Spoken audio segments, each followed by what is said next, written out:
Mga binibini at ginoo, maligayang pagdating sa tren na ito. Umaandar na ngayon ang tren. Susunod na hintuan, istasyon ng City North. Lumaki ako kasama ang aking lola sa probinsya. Pero may sakit ang lola ko. Kailangan niya ng operasyon na napakamahal. Tumawag ang aking ama at sinabing babayaran niya ito. Kaya pinapapunta niya ako sa CCT. May problema sa likuran. Ang hari ng impyerno sa City. Si Ethan Walker, hari ng impyerno. Oo, kung gusto kanyang patayin, kahit ang hari hindi ka bubuhayin. Tara na, bilis. Tara na, tara na.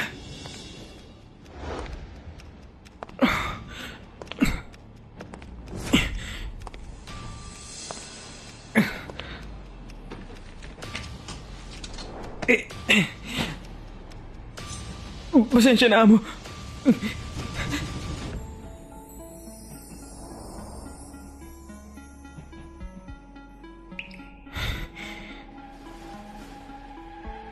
Nasaktan ka. Hayaan mong bendahan ko yan.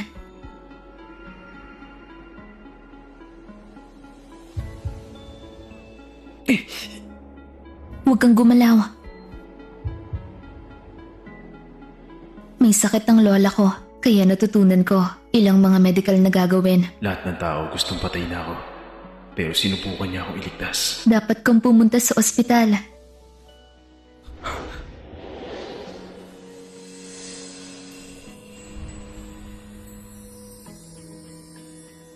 Anong ginagawa mo? Nahulog na ang loob ko sa'yo. Mula ngayon akin ka na.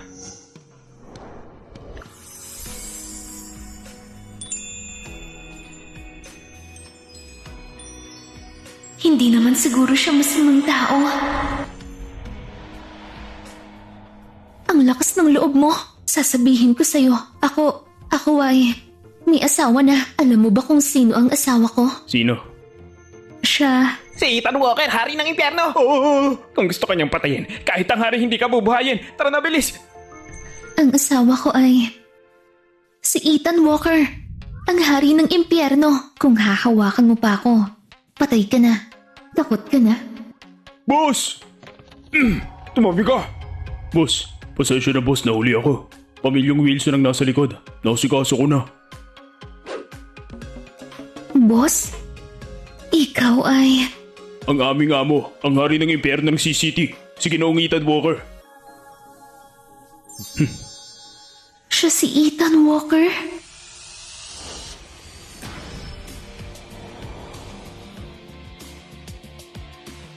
Saan ka pupunta?